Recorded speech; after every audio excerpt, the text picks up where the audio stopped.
उसका जप करना, उसका प्रायश्चित्त बताया गया। इदम विष्णुर्विचक्रमे त्रेधा निदधे पदम समूढ़मस्य पाग्मुस्सुरे स्वाहा। इस मंत्र का जप करने पर तब प्रायश्चित्त होता है। और इस बात पर मुझे एक बड़ी सुंदर घटना याद आ गई। मेरे गुरुदेव भगवान पूज्य श्री ब्रह्मचारी जी महाराज, जिनकी सन्निधि में हमने वेद का अध्ययन किया, आज से लगभग 17-18 वर्ष पहले की घटना है। गोंडा जनपद में एक गांव, उसी गांव में गुरुजी थे, हम लोग भी साथ में थे। तो दिन में पढ़ाई होती थी और शाम को स्त्रौत यज्ञ में जो इष्टियां होती हैं, उन इष्टियों का गुरुजी प्रशिक्षण देते थे। हम लोगों को सिखाते थे कि कैसे किया जाता है।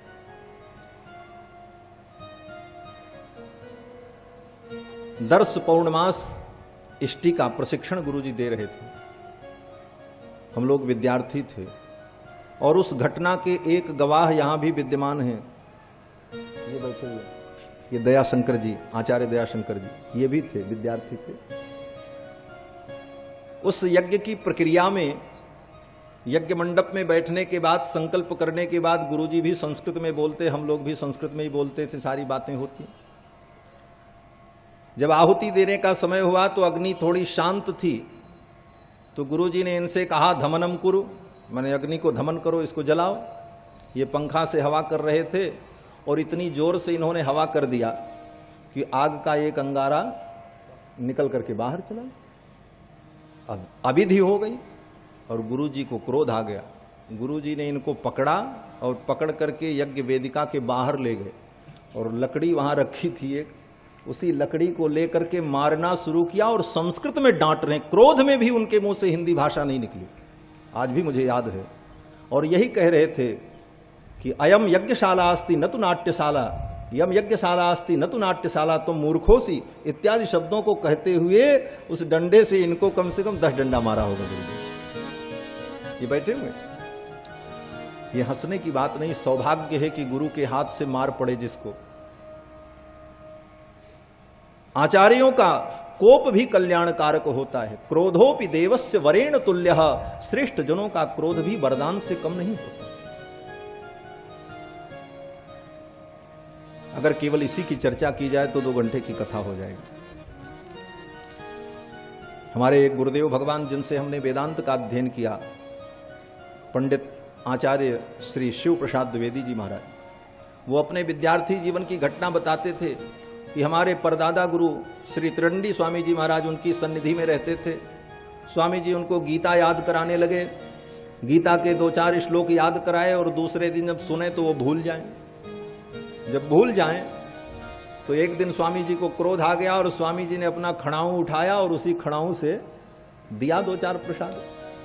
गुरु जी पढ़ाते समय कहते थे कि स्वामी जी का जब खड़ाऊं लगा सिर पे तो लगा जैसे बुद्धि खुल गई, और उसी समय से जो स्मृति शक्ति जागृत हुई और जो पढ़ने में रुचि उत्पन्न हुई। और आज आपको बतावें कि जिनकी ये मैं चर्चा कर रहा हूं, उन गुरुदेव ने लगभग 100 किताबें लिखी हैं। 1-2 नहीं, 100 से ज्यादा किताबों की उन्होंने व्याख्या की है ग्रंथों की, और उनके लिखे हुए ग्रंथ विश्वविद्यालय में पढ़ाए जाते हैं। ऐसे महापुरुष, तो महापुरुषों का क्रोध भी जीव का कल्याण करता है।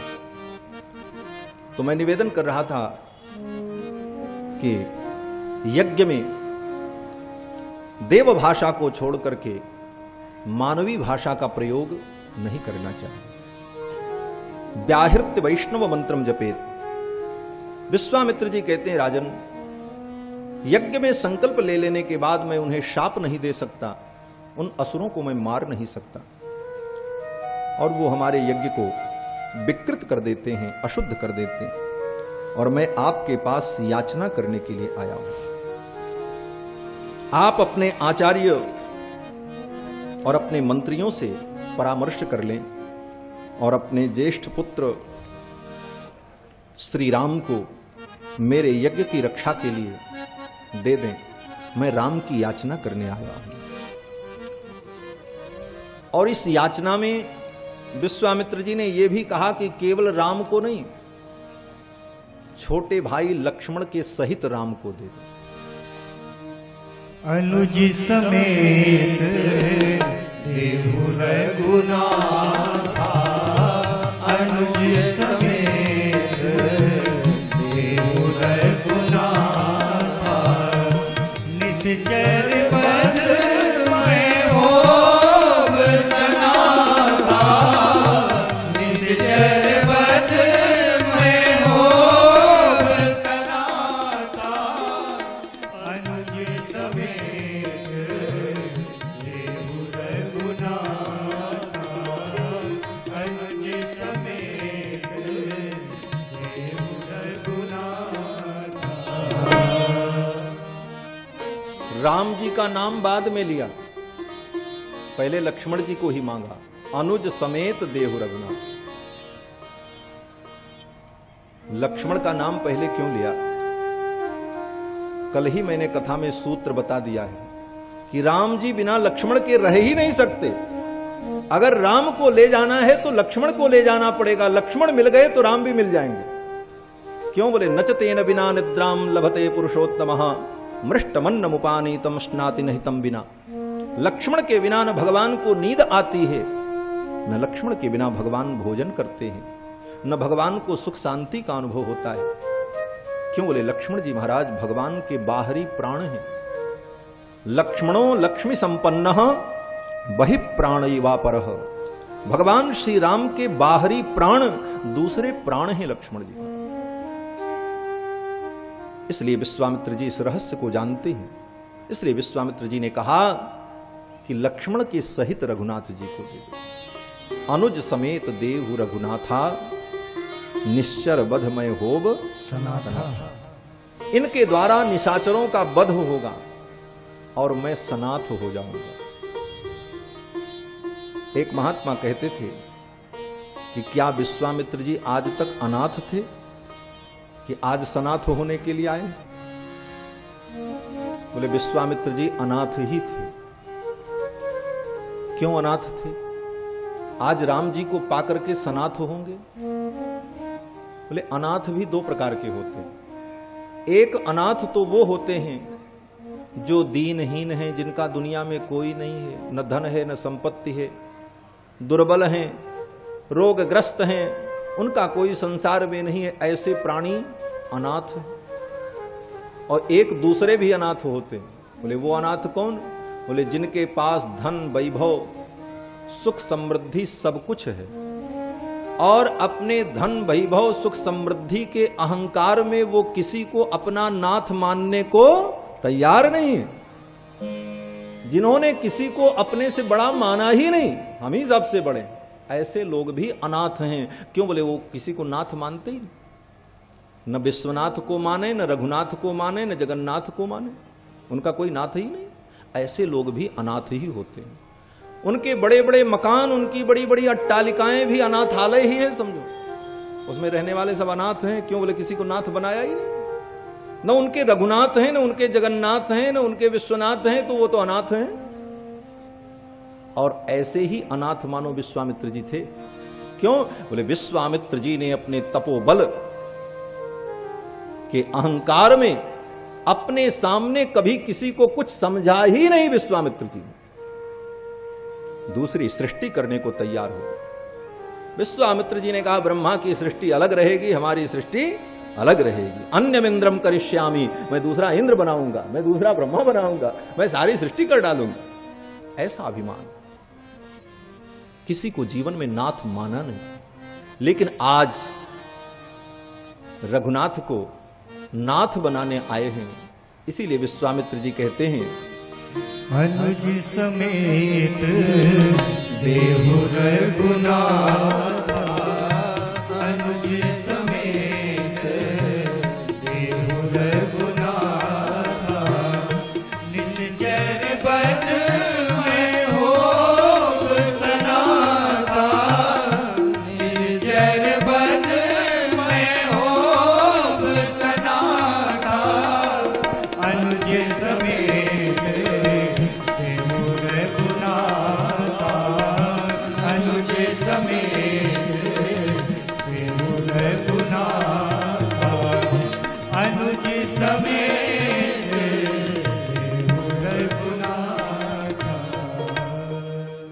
अनुज के सहित रघुनाथ जी को दे दीजिए और आप चिंता मत करें, इनका कल्याण होगा और मैं अपने तेज के द्वारा, अपने तप के द्वारा मैं इनकी रक्षा करूंगा। शक्तो हेश मया गुप्तो, मेरी शक्ति के द्वारा ये रक्षित होंगे और इनके पराक्रम को आप भी नहीं जानते। विश्वामित्र जी कहते हैं कि ये आपके पुत्र हैं, आप तो इतना ही जानते हैं कि ये आपके पुत्र हैं, लेकिन ये क्या हैं ये मैं जानता हूं, या तो वशिष्ठ जी जानते हैं। विश्वामित्र जी कहते हैं अहम वेद्मि महात्मानम रामम सत्य पराक्रमम, मैं जानता हूं ये सत्य पराक्रम है और ये महात्मन है, महान आत्मा है। वशिष्ठोपि महातेजा, और इस रहस्य को जानने वाले श्री वशिष्ठ जी महाराज हैं। ये चेमे तपस स्थिता, इसलिए हे राजन आप संशय न करें, आप इन्हें दे देंगे तो आपको भी धर्म लाभ होगा और इनका कल्याण होगा। इनका अति कल्याण, इनका कल्याण होगा। इनका कल्याण क्या होगा? तो देखो, कल्याण का मतलब मंगल, और भगवान मंगल भवन अमंगल हारी हैं, लेकिन कब? बोले जब वो श्री जी के साथ में रहते हैं तब। और अभी श्री जी नहीं आई हैं, अभी ब्याह नहीं हुआ ठाकुर जी का। जब श्री जी भगवान के साथ हो जाएंगी, विवाह हो जाएगा, तो ये जगत का कल्याण करेंगे, तब ये कल्याण तम हो जाएंगे। इसीलिए कहते हैं इनका अति कल्याण। और हमारे यहां आचार्यों ने कहा है कि भगवान की केवल अगर कोई उपासना करे तो भगवान की उपासना जीव का कल्याण नहीं करती। अगर श्री जी की साथ में उपासना न हो, केवल भगवान राम की उपासना की जाए, तो वो उपासना कल्याणकारी नहीं होगी। केवल कृष्ण की उपासना की जाए, राधा को छोड़ दिया जाए, बोले वो उपासना व्यर्थ हो जाएगी। राधा दास्य मपास्य यह प्रयतते गोविंद संगाश्रया। आचार्य कहते हैं राधा को छोड़ करके गोविंद से प्रीति करो, तुम्हारी प्रीति व्यर्थ हो जाएगी। भगवान शंकर भगवती पार्वती से कहते हैं कि गौर तेजो विनायस्तु श्याम तेजस समर्चयेत। गौर तेज, गौर तेज का मतलब सीता जी, राधा जी, लक्ष्मी जी, ये गौर तेज है। और श्याम तेज, बोले श्याम तेज भगवान है। गौर तेजो विनायस्तु श्याम तेजस समर्चयेत। गौर तेज को छोड़ करके कोई केवल श्याम तेज की आराधना करे तो जपे द्वा ध्यायते वापि, चाहे वो जप करे चाहे ध्यान करे, स भवेत पातकी शिवे। हे पार्वती, वो प्राणी पातकी होता है, उसकी वो पूजा भी व्यर्थ होती। श्री जी के बिना भगवान कल्याणप्रद नहीं है। श्री जी के बिना भगवान कल्याण नहीं करते। क्यों? बोले श्री ही कल्याण स्वरूपा हैं, और जो उनके हृदय में बैठ करके जीवों के कल्याण की प्रेरणा देती रहती हैं भगवान को, जो भगवान की कृपा और करुणा का स्वरूप हैं, वो भगवान से दूर रहती हैं तो भगवान जीव का कल्याण नहीं करते। और जब श्री जी साथ में आ जाएंगी तो ये सबके लिए कल्याणमय हो जाएंगे। इसीलिए कहते हैं इनका अति कल्याण। विश्वामित्र जी ने जब कहा कि राम और लक्ष्मण को मुझे दे दीजिए, इतना सुनते ही तो श्री दशरथ जी महाराज अपने आसन से उठ करके खड़े हो गए। इति हृदय मनोविदारणम। विश्वामित्र जी का वचन कैसा है? महर्षि वाल्मीकि कहते हैं हृदय मनोविदारणम, मन और हृदय को विदीर्ण कर देने वाला वचन। मुनि वचनम तदतीव शुश्रुवान। मुनि के वचन को दशरथ जी ने सुना और व्यथित मना प्रचचाल चासना। और इतने व्यथित हुए दशरथ जी महाराज चक्रवर्ती जी कि अपने आसन पे ही पुनः गिर पड़े, मूर्छित हो गए और 2 घड़ी तक मूर्छित रहे। 2 घड़ी का मतलब 1 मुहूर्त। 1 मुहूर्त तक दशरथ जी बेहोश रहे, केवल इतना सुनकर के कि मेरे पुत्र राम को ये मांग रहे। ये कहने का तात्पर्य क्या है? दशरथ जी के हृदय में भगवान के प्रति कितना स्नेह है कि कोई भगवान को मांग लिया भी, दिया भी नहीं, देने की बात तो दूर, सुनते ही बेहोश हो। महर्षि वाल्मीकि कहते हैं कि तच्छ्रुत्वा राजशार्दूलो विश्वामित्रस्य भाषितम, विश्वामित्र के वचन को सुनकर मुहूर्तमिव निस्संज्ञः, 1 मुहूर्त तक निस्संज्ञ हो गए, संज्ञा शून्य हो गए, बेहोश हो गए। और जब 1 मुहूर्त बाद चेतना आई तो संज्ञावान्निदम अब्रवीत, होश आने पर दशरथ जी कहने लगे, गुरुदेव आप मेरे राम को मत ले जाओ, इनके द्वारा आपका कार्य नहीं होगा। मेरे राम अभी तो 16 वर्ष के भी नहीं हुए।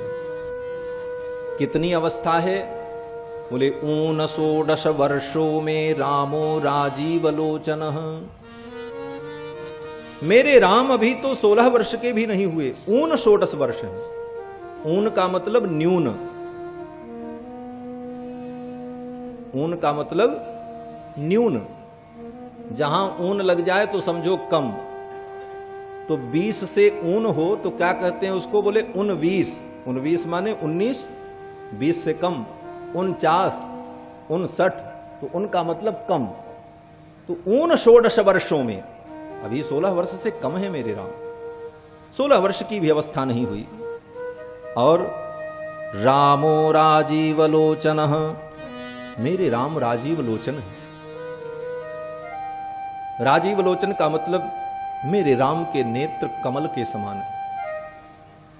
इस एक शब्द के ऊपर, राजीव लोचन शब्द के ऊपर भूषण टीकाकार ने बड़ा सुंदर अर्थ का चिंतन किया है।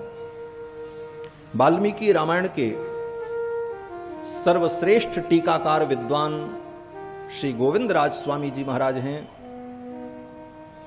जिन्होंने वेंकटेश भगवान तिरुपति बालाजी की आज्ञा से रामायण की टीका लिखी है। और हमारे श्री रामानुज संप्रदाय में स्वयं रामानुजाचार्य स्वामी जी महाराज ने अपने गुरु शैलपूर्ण स्वामी से 18 बार वाल्मीकि रामायण का क्रमबद्ध अध्ययन किया था। 1 बार 2 बार नहीं, 18 बार रामानुजाचार्य ने वाल्मीकि रामायण का अध्ययन अपने आचार्य श्री शैलपूर्ण स्वामी से किया। और 18 बार में उनके आचार्य ने नए नए अर्थ बताए, नए नए भाव बताए। और वो सारे भाव, वो सारे अर्थ परंपरा से संप्रदाय के आचार्यों के द्वारा अग्रेसित किए जाते रहे। श्री गोविंद राज स्वामी जी के काल पर्यंत उन सारे अर्थों का लोग परंपरा से श्रवण करते चले आए। तो गोविंद राज स्वामी ने भी उन सारे अर्थों को श्रवण किया। एक दिन वेंकटेश भगवान ने स्वप्न में आदेश दिया कि इन सारे अर्थों को तुम लिपिबद्ध कर दो, आगे आने वाली पीढ़ी इतनी स्मरण शक्ति युक्त होगी कि नहीं होगी, तो ये सारे अर्थ कहीं विलुप्त न हो जाएं, इसलिए इन सारे अर्थों को तुम लिपिबद्ध कर दो। इसलिए गोविंद राज स्वामी ने भगवान वेंकटेश की आज्ञा से उन सारे अर्थों को संग्रहित किया और भगवान से प्रार्थना की कि आप ही मेरी जिह्वा पर बैठ करके इस अर्थ को लिखवाओ, मेरे अंदर सामर्थ्य नहीं है। क्वाहम मंदमतिर गभीर हृदयम रामायणम तत्वच, कहां मैं मंदमती, क्वाहम मंदमतिर गभीर हृदयम रामायणम, और कहां गंभीर हृदय ये रामायण। व्याख्यानेस्य परिभ्रमन् अहमहो हासास्पदम धीमताम, मैं इसका व्याख्यान करूंगा तो विद्वानों के बीच में हास्य का विषय बन जाऊंगा। लेकिन फिर उनकी कलम चल पड़ी। गोविंदराज स्वामी कहते हैं, को भारोत्र मम स्वयं कुल गुरु को दंडपाणि कृपा।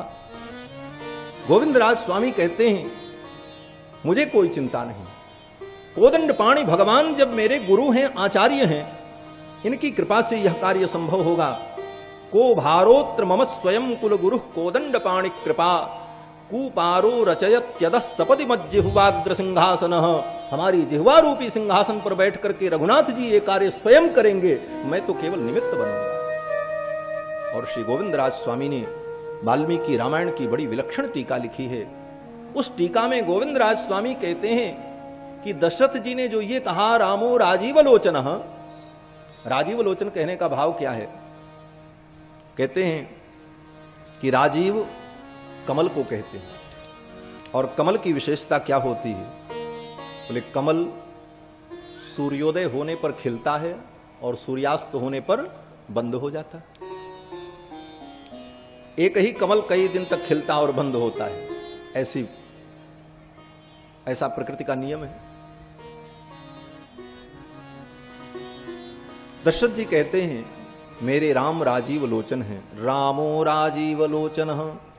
मेरे राम के नेत्र कमल के समान हैं। जैसे सूर्यास्त होते ही कमल बंद हो जाता है, उसी प्रकार सायंकाल होते ही सूर्यास्त होते ही मेरे राम को नींद आ जाती है। ये बालक हैं, अभी इनके नेत्र कमल संपुटित हो जाते हैं।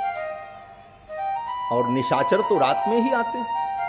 ये मारीच और सुबाहु तो राक्षस है, निशाचर है। और निशाचर का काम क्या है? बोले निशायाम चरतीति निशाचरः, जो रात्रि में विचरण करता है उसको निशाचर कहते हैं। और जब निशाचर आएंगे तो मेरे राम को नींद आ चुकी होगी, तो आपके यज्ञ की रक्षा इनके द्वारा नहीं हो पाएगी। ये तो सोते रहेंगे और राक्षस आएंगे अपना काम करके चले जाएंगे। इसलिए आप इनको मत ले जाओ। रामो राजीव लोचन न युद्ध योग्यतामस्य, मेरे राम के अंदर युद्ध करने की अभी योग्यता नहीं है, अभी बालक हैं। और वो भी राक्षसों के साथ युद्ध करना, क्योंकि राक्षस तो मायावी होते। इसलिए हे गुरुदेव, ये मेरी अक्षौहिणी सेना चलेगी और इस सेना का सेनापति, इस सेना का नायक मैं इसके साथ चलूंगा। अनया सहितो गत्वा योद्धा हम तैर निशाचरैहि, उन निशाचरों के साथ मैं युद्ध करूंगा। जब तक मेरी श्वास रहेगी उन निशाचरों से मैं लड़ूंगा और आपके यज्ञ की रक्षा करूंगा। मेरे राम को आप मत ले जाओ। इन राम को मैंने कैसे पाया है? दशरथ जी कहते हैं आपको नहीं पता है। 60 वर्ष सहस्राणी, 60,000 वर्ष मैंने प्रतीक्षा की। 60 वर्ष सहस्राणी जातस्य मम कौशिक, हे कौशिक, हे कुशिक नंदन, 60,000 वर्ष के बाद ये सुख मुझे मिला है। कृच्छेणोत्पादितश्चायम, बड़ी तपस्या के बाद, बड़ी विनती प्रार्थना और पुण्य के परिणाम स्वरूप मैंने इन्हें पाया है। और आप इन्हें लेने चले आए। न रामम ने तुम अर्हसी, आप मेरे राम को नहीं ले जा सकते, मैं अपने राम को नहीं दूंगा। दशरथ जी महाराज के इन वचनों को सुनकर के विश्वामित्र जी भीतर से बहुत प्रसन्न हुए हो, नाराज नहीं हुए, भीतर से बहुत प्रसन्न हुए। क्यों प्रसन्न हुए? बोले इन्होंने तो कहा था जो आप आज्ञा करोगे हम पूरा करेंगे, आपकी आज्ञा का पालन करेंगे, और अब कहते हैं कि हम राम को नहीं देंगे। ये तो अपने वचन से पीछे हट रहे हैं। और ये रघुकुल है, यहां के राजा तो सत्यवादी होते हैं, और दशरथ अपने वचन से पीछे हट रहे हैं, अपने सत्य को छोड़ रहे हैं। कहा कि देंगे और अब कह रहे हैं कि नहीं देंगे। फिर भी विश्वामित्र जी भीतर से प्रसन्न हो रहे हैं। क्यों प्रसन्न हो रहे हैं? विश्वामित्र जी कहते हैं धन्य हो राजन, मन में ही कहते हैं राजन तुम धन्य हो। मैंने दुनिया में बहुत से लोगों को देखा, संसार के लिए, अपने सुख के लिए, अपने स्वार्थ के लिए लोगों ने सत्य को छोड़ा, धर्म को छोड़ा, लेकिन तुमने तो भगवान के लिए सत्य को छोड़ा है, इसलिए तुमसे बड़ा त्यागी तो कोई हो नहीं सकता। इसलिए तुम्हारा यह त्याग भी प्रशंसनीय है। विश्वामित्र जी महाराज भीतर से बहुत प्रसन्न हुए, हृदय से हर्षित हुए, लेकिन ऊपर से कोप का अभिनय किया। भीतर से तो प्रसन्न हुए और ऊपर से कोप का अभिनय किया। कुशिक सुतम सुमहान विवेश मन्यु, कुशिक सुत विश्वामित्र के हृदय में मन्यु का प्रवेश हुआ। मन्यु माने क्रोध, क्रोध का अभिनय किया विश्वामित्र जी ने। और क्रोध का अभिनय करते हुए विश्वामित्र जी ने कहा, ठीक है राजन, मैं बलपूर्वक इन्हें नहीं ले जाऊंगा। विश्वामित्र जी चाहते तो कहते, राजन तो अपने राम को मुझे दे दो, नहीं तो मैं तुम्हारी प्रजा को और तुमको सबको अपने तपोबल से नष्ट कर दूंगा। कह सकते थे विश्वामित्र, लेकिन ऐसा क्यों नहीं कहा? इसलिए नहीं कहा कि विश्वामित्र जी जानते हैं कि जिस तत्व को, जिस ब्रह्म को मैं मांगने आया हूं, इस ब्रह्म को छीनने में आनंद नहीं है, इस ब्रह्म की तो याचना करने में आनंद है। इसे प्रेम पूर्वक प्राप्त किया जाए तब इस प्राप्ति का सुख है। अगर मैं अपने तप और तेज के बल पर इन्हें प्राप्त कर लूं तो वो सुख नहीं मिलेगा। इसलिए विश्वामित्र जी ने कहा, यदीदम ते क्षमन राजन गमिष्यामि यथागतम। यदि आप अक्षम है राम को देने में तो मैं जैसे आया हूं वैसे चला जाऊंगा। लेकिन समझ लेना राजन। क्या समझ लेना? विश्वामित्र जी कहते हैं, राजन मिथ्या प्रतिज्ञ काकुस्थ, एक ककुस्थ के कुल में उत्पन्न होने वाले सारी दुनिया तुम्हें यही कहेगी कि सत्यवादी राजाओं के कुल में उत्पन्न होने वाला एक राजा दशरथ भी हुआ जिसने ब्राह्मण के सामने प्रतिज्ञा करके अपनी प्रतिज्ञा को छोड़ दिया। मिथ्या प्रतिज्ञ काकुस्थ, तुम मिथ्या प्रतिज्ञ कहलाओगे, झूठी प्रतिज्ञा करने वाले कहलाओगे। सुखी भव सुहृद्व्रतः, मैं तुम्हें शाप नहीं दूंगा। विश्वामित्र जी आशीर्वाद दे रहे हैं, सुखी भव, सुखी रहो, सुहृद्व्रतः, अपने परिवार के सहित सुख का अनुभव करो, मैं जा रहा हूं। विश्वामित्र जी ने अपना कमंडल उठा लिया, चलने को तैयार हो। और ज्यों ही विश्वामित्र जी ने अपना कमंडल उठाया, तस्य रोष परितस्य, विश्वामित्र के क्रोध करने पर विश्वामित्रस्य धीमतः चचाल वसुधा कृष्णाम, संपूर्ण पृथ्वी कांप गई, भूकंप आ गया महाराज। चचाल वसुधाम कृष्णाम, संपूर्ण पृथ्वी थरथर कांपने लगी कि विश्वामित्र जी जा रहे हैं, खाली हाथ जा। ये पृथ्वी क्यों कांप गई? बोले पृथ्वी ने बड़ी आशा लगाई थी। क्या आशा लगाई थी? बोले पृथ्वी को सबसे ज्यादा परेशानी थी। क्यों? बोले सबसे बड़ा बदमाश जो रावण है, सबका नेता है, वो रावण जब चलता है तो पृथ्वी कांपती है, चलत दशानन डोलत अवनी। पृथ्वी ने सोचा विश्वामित्र जी अब इस कार्य को प्रारंभ करने जा रहे हैं, राम आएंगे और असुरों के विनाश का क्रम अब प्रारंभ होगा और मेरा दुख दूर होगा। एक आशा थी पृथ्वी के अंदर। लेकिन आज पृथ्वी भी कांपने लगी कि अब तो विश्वामित्र जी खाली हाथ जा रहे, अब मेरा दुख कौन दूर करेगा। चचाल वसुधाम कृष्णाम देवानाम च भयम महत्, देवताओं को भी महान भय उत्पन्न हुआ। लेकिन विश्वामित्र जी ज्यों ही उठे, वशिष्ठ जी ने कहा, मुनिवर आप बैठें, आपकी इच्छा पूर्ण हो। ये अयोध्या का दरबार है, यहां से कभी कोई खाली हाथ नहीं गया, आपकी भी कामना पूर्ण होगी। विश्वामित्र जी ने जब ऐसा कहा, तो वशिष्ठ जी ने ऐसा कहा, तो विश्वामित्र जी ने कातर दृष्टि से वशिष्ठ जी की ओर देखा और दृष्टि दृष्टि में ही विश्वामित्र जी ने वशिष्ठ जी से बहुत कुछ कह दिया। क्या कहा? विश्वामित्र जी ने कहा, हे ब्रह्मपुत्र, हे ब्रह्मर्षि, मैं आपकी बराबरी करने के लिए लड़ता रहा, ब्रह्मर्षि बनने के लिए, आपकी समकक्षता को प्राप्त करने के लिए मैंने बहुत प्रयत्न किए, लेकिन आज भी मैं आपके समकक्ष नहीं हो सका। ब्रह्मर्षि मैं बन गया, लेकिन आप आज भी मुझसे श्रेष्ठ हैं। मैं तो केवल ब्रह्मर्षि बन गया, लेकिन आप तो ब्रह्म के भी गुरु बन गए।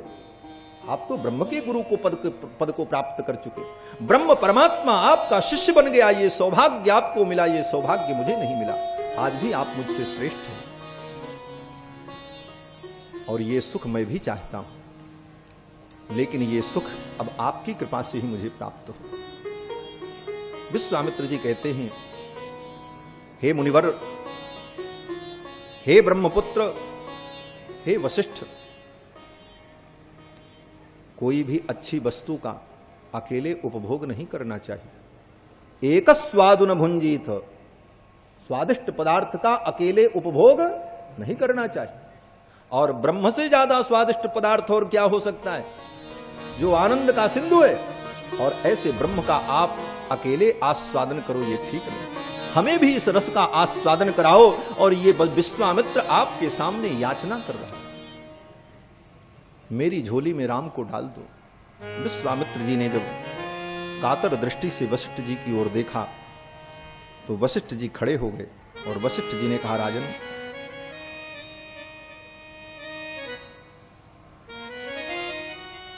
जो दशरथ जी ने कहा था ठीक उसी लहजे में वशिष्ठ जी ने दशरथ जी को समझाया। दशरथ जी ने क्या कहा था, बोले, न रामम ने तुमर्हसी, न रामम ने तुमर्हसी, मेरे राम को आप नहीं ले जा सकते।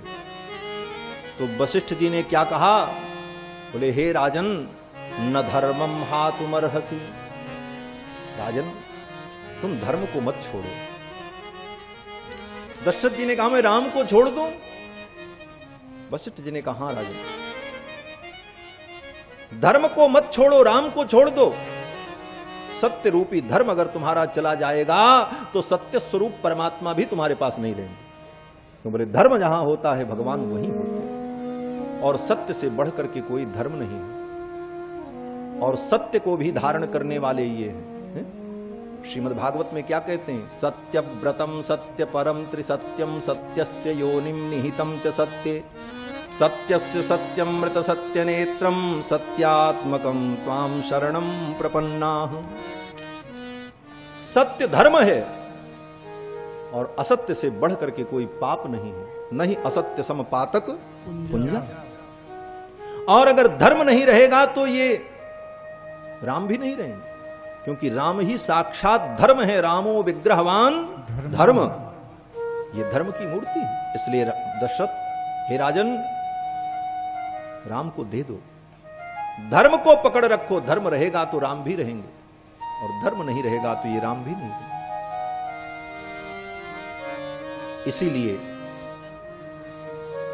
जब कैकेयी जी ने वरदान मांगा, उस समय भी दशरथ जी ने वशिष्ठ जी के वचन को याद किया। गुरुदेव ने क्या कहा था, धर्म को कभी मत छोड़ना, राम को भले छोड़ दो।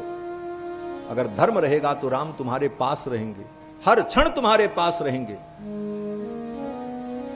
बंधुओं, गुरुदेव वशिष्ठ ने कहा, राजन, जहां तक इस बात की तुम्हें चिंता है कि मेरे बच्चों का कहीं अनिष्ट न हो जाए, तो आप चिंता मत करो।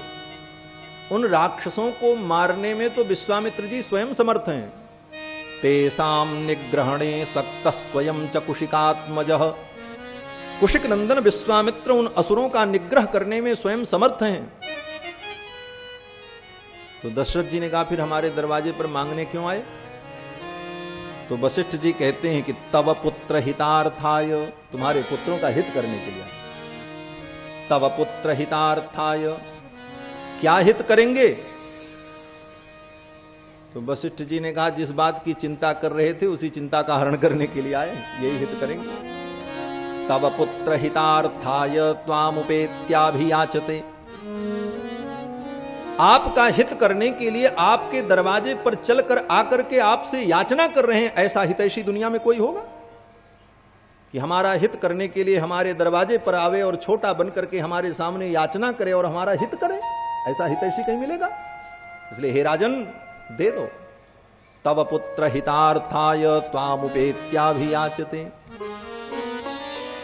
और जब वशिष्ठ जी ने कहा, इत मुनि वचनात् इति मुनि वचनात् प्रसन्न चित्तो रघुवृषभश्च, दशरथ जी के वशिष्ठ जी के समझाने पर श्री दशरथ जी महाराज प्रसन्न हो गए। मुमोद, खूब प्रसन्न हुए महाराज। केवल मोद ही नहीं, मुमोद, मुद मुद मुमुद, धातु का द्वित्व हो रहा है। द्वित्व का मतलब प्रकर्ष, अर्थात दशरथ जी महाराज खूब आनंदित हो गए महाराज वशिष्ठ जी के समझाने। अरे वशिष्ठ जी ने क्या समझा दिया, क्या समझाया भैया वशिष्ठ जी? तब वशिष्ठ बहु विधि समझावा, नृप संदेश नासिक पावा, तब वशिष्ठ बहु विधि समझावा। नृप संदेश नासिक पावा, तब वशिष्ठ तब वशिष्ठ बहुविधि समझावा। एक अर्थ तो यह है कि तब वशिष्ठ बहुविधि समझावा, खूब अनेक विधि से समझाया, अनेक प्रकार से समझाया। और एक बड़ा सीधा और बड़ा सरल अर्थ है और रसिक अर्थ यह है कि तब वशिष्ठ बहुविधि समझावा। वशिष्ठ जी ने बहु की विधि समझाई। बहू की विधि क्या है? बोले इनको दे दो, इधर से जाएंगे, उधर से बहू को लेकर के आएंगे। तब वशिष्ठ बहु विधि समझावा। बहू की विधि समझाई कि बहू कैसे आएगी। एकांत में ले जाकर के वशिष्ठ जी ने कहा राजन जल्दी से दे दो। आप चिंता कर रहे थे ना कि बेटों का ब्याह कैसे होगा, ये ब्याह कराने के लिए आए, दे दो। और ज्यों ही बहू की बात आई तो श्री दशरथ जी महाराज ने तुरंत राम और लक्ष्मण को सौंप दिया। क्यों? बोले देखो, धन से व्यक्ति को बहुत प्रेम होता है।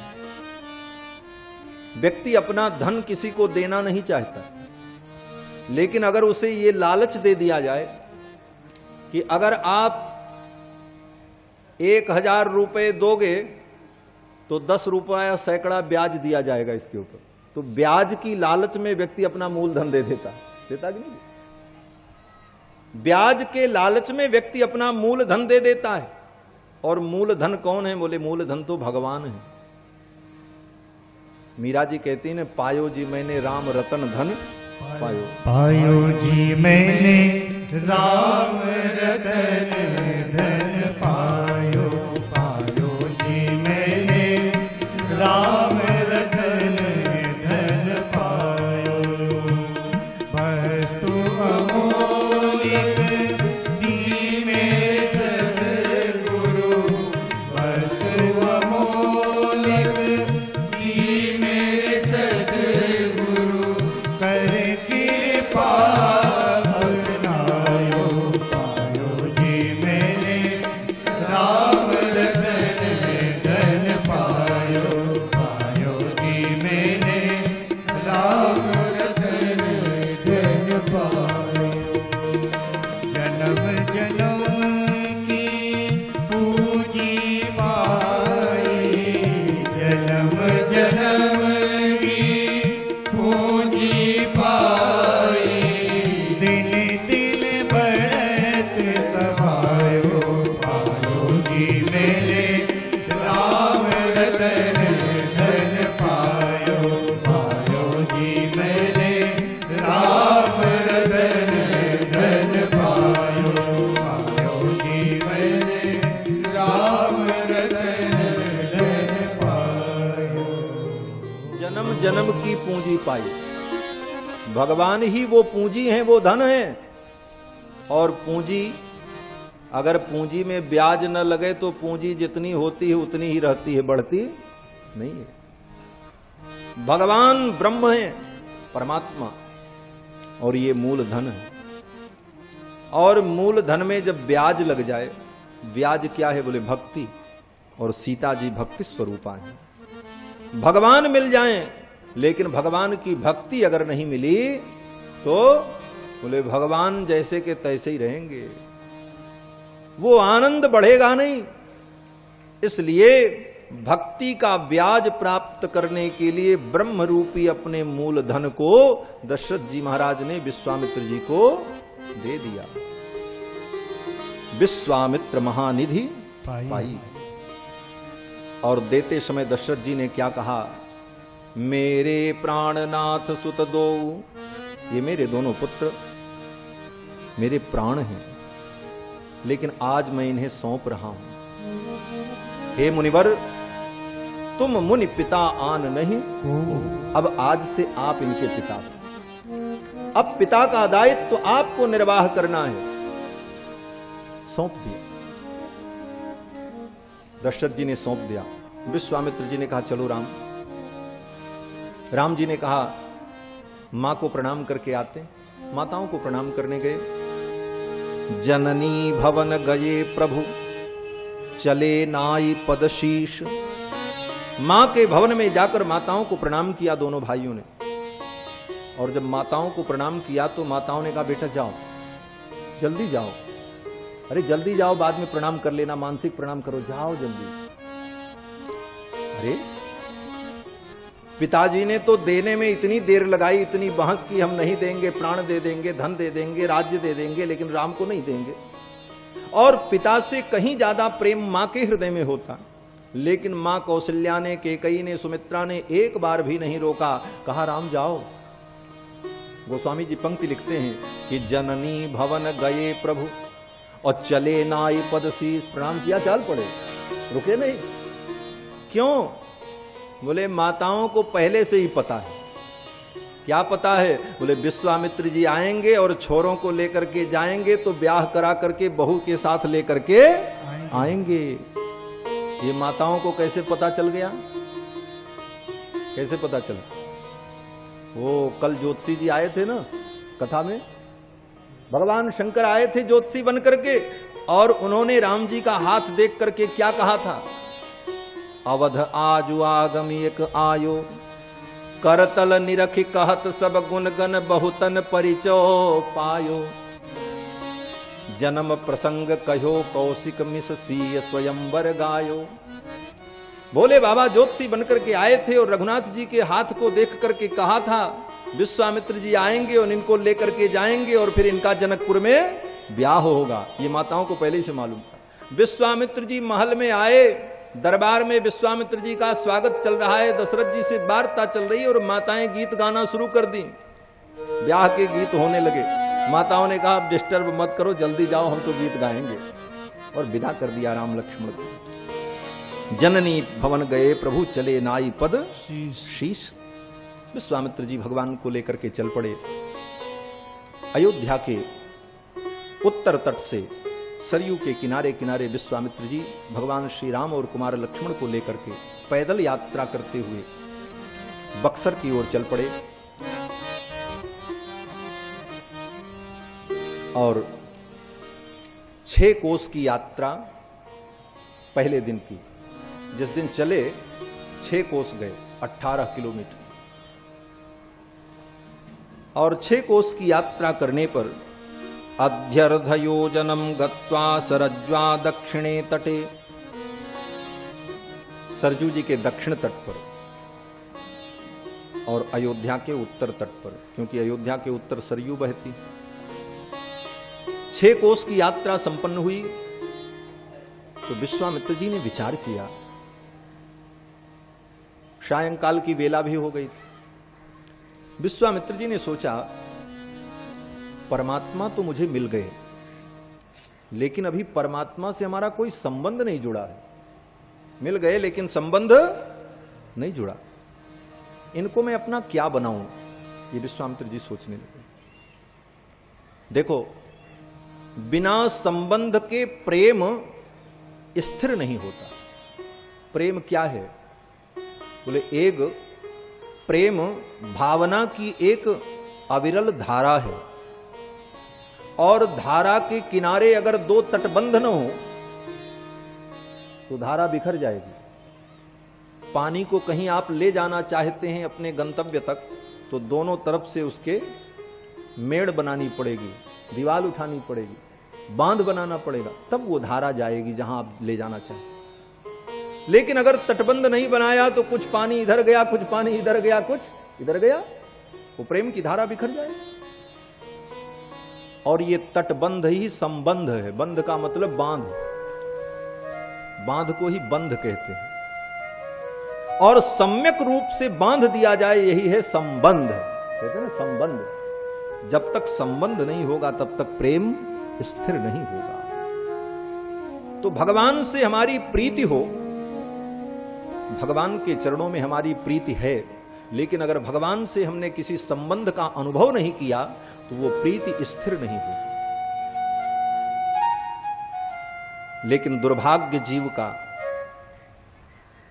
कि संसार में सबसे हम संबंध बना लेते हैं, भगवान से हमारा कोई संबंध ही नहीं बन पाता। संबंध बनाने में तो हम इतने प्रवीण हैं कि आदमी ट्रेन में यात्रा करता है, बस में यात्रा करता, बगल वाली सीट पर बैठे व्यक्ति से पूछता, भाई साहब कहां से? बोले कानपुर से। बोले किस मोहल्ले से? बोले फला जगह से। और उस गांव में तो फला जगह पे हमारे फलाने रिश्तेदार हैं। कहीं से कहीं व्यक्ति अपना संबंध खोज लेता है। ट्रेन में रास्ते में चलते हम व्यक्ति को अपना संबंधी बना लेते हैं, लेकिन जीवन बीत जाता है, भगवान से हम संबंध नहीं जोड़ पाते। भगवान को तुमने क्या बनाया? किसी को दादा बनाया, किसी को नाना बनाया, किसी को चाचा बनाया, किसी को गुरु बनाया, किसी को चेला बनाया, किसी को मित्र बनाया, किसी को शत्रु बनाया, लेकिन भगवान को तुमने क्या बनाया? क्या माना तुमने? कुछ नहीं माना। झूठ रोज बोलते रहे। क्या झूठ बोलते रहे? बोले रोज सवेरे मंदिर में जाकर के यही कहते थे कि त्वमेव माता च पिता त्वमेव बंधुश्च गुरुस्त्वमेव। आप मेरे गुरु हो, आप मेरे माता हो, आप मेरे पिता हो। और उसके बाद इतनी चतुराई देखो, जीव कहता है कि जो कुछ हमने न कहा हो तो त्वमेव सर्वम मम देव देव, आप ही मेरे सब कुछ हो। इतनी चतुराई से हम भगवान से पेश आते हैं। और थोड़ी देर बीतने के बाद कहते हैं प्रभु हमारा बेटा बीमार है, मेरे बाबूजी ठीक हो जाएं। भगवान कहते हैं अभी तक तो तुम हमको बेटा बेटी माता पिता सब कह रहे थे, दूसरे बाबूजी दूसरे बेटा कहां से आ गए? जीव कहता महाराज आप ही मेरे सब कुछ हो, लेकिन केवल ऊपर से, हृदय से हम भगवान को अपना संबंधी नहीं बना पाते। और जिस दिन उस संबंध के भाव को हम दृढ़ कर लेंगे, भगवान हमारे सन्निकट होंगे, लेकिन वो संबंध आपको मानना पड़ेगा। भगवान कहते हैं ना कि त्वहि मोहि नाते अनेक मानिए जो भावे। जीव में और परमात्मा में अनेक संबंध है, जो आपको मन में अच्छा लगे मान लो, और उस संबंध से ठाकुर का चिंतन करो। अगर श्रद्धा है तो भगवान को स्वामी मान लो, अपने को सेवक मान लो, इस भाव से उपासना करो। अगर हृदय में अभिमान है कि हम इनके सेवक न बने, तो भगवान कहते हैं कोई बात नहीं, मेरे दोस्त बन जाओ, मित्र बन जाओ, मित्र का संबंध बना लो। सखेति मत्वा प्रसभम यदुक्तम, हे कृष्ण हे यादव हे सखेति, अर्जुन भगवान का सखा। अगर इससे भी ज्यादा अभिमान है कि नहीं नहीं हम भगवान को मित्र नहीं बना सकते, तो भगवान कहते मेरे गुरु ही बन जाओ, कुछ तो बनो। अरे हमारे पूज्य आचार्य जी कहा करते थे कि कोई व्यक्ति उनसे बोला कि महाराज आपके राम जी से न हमारी कोई शत्रुता है, न हमारी कोई मित्रता है। तो महाराज श्री ने कहा कि तुम अभागे हो, तुमसे अच्छा तो रावण था, जिसने कम से कम राम जी को अपना शत्रु तो बनाया। कुछ तो बनाओ, शत्रु ही बना लोगे तो कल्याण हो जाएगा। रावण ने भगवान को अपना शत्रु बनाया, रावण का कल्याण हो गया। बनाया शत्रु तो फिर किसी अरे गहरे को नहीं, पर ब्रह्म परमात्मा, ये रावण की भक्ति है। इसीलिए कहते हैं बैर भाव सुमिरत मोहि निश्चर, बैर भाव से असुर मेरा सुमिरन करते। तो भगवान से कोई संबंध हो, बिना संबंध के भक्ति पुष्ट नहीं होती। जो संबंध प्रिय लगे वो संबंध बना लेना चाहिए, और उस संबंध से भगवान का चिंतन करना चाहिए। संतों के ऐसे ही भाव हैं।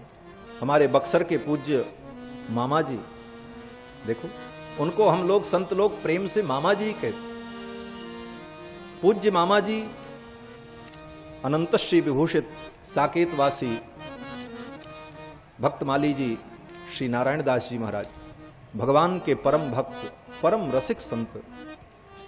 पूज्य महाराज श्री जानकी जी को अपनी बहन के भाव से अनुभव करते कि ये मेरी बहन है, क्योंकि मिथिला क्षेत्र के थे।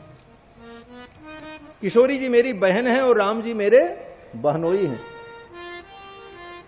तो भक्त लोग, संत लोग भी जो अयोध्यावासी, उनको प्रेम से कहते मामा जी। क्यों? बोले किशोरी जी हमारी मां हैं, तो किशोरी के जो भाई हैं वो हमारे मामा हैं। और पूज्य महाराज श्री भरी सभा में कहते थे, देखो ये जितने लोग बैठे हैं ये सब तो बाबा हैं, और हम कौन है? बोले मामा हैं। कहते थे ये सब बाबा हैं और हम मामा हैं, और बाबा से मामा बड़ा होता है। क्यों? बोले बाबा कैसे लिखा जाएगा? बोले बीए बीए बाबा है, बीए बीए बाबा, जो केवल बीए पास है वो बाबा, और मामा का मतलब एमए मामा, हम तो डबल एम में हैं, ऐसा बोलते कि उनका मनोविनोद। और जब भगवान की कथा सुनाते थे पूज्य मामा जी, हमने तो खूब सुना है, बचपन में खूब दर्शन किया है। पूज्य मामा जी जब कथा सुनाते और भगवान का जयघोष करते तो उनका जयघोष भी बड़ा अद्भुत होता था, जो कि आपने कभी सुना ही नहीं होगा, शायद कोई सुने भी हों। वो कहते थे, जब राम जी की जय बोलते थे तो कहते थे भरत के भाई की जय, जनक के जमाई की जय। इस तरह से उनके जयकारे होते। भरत के भाई की जय, जनक के जमाई की जय। और सब जय बोलने के बाद अंत में कहते थे दुल्हा के सारे की जय। अपनी छाती ठोक करके कहते दुल्हा के सारे की। यही तो भक्ति है। हम भगवान से उस संबंध का अनुभव करें।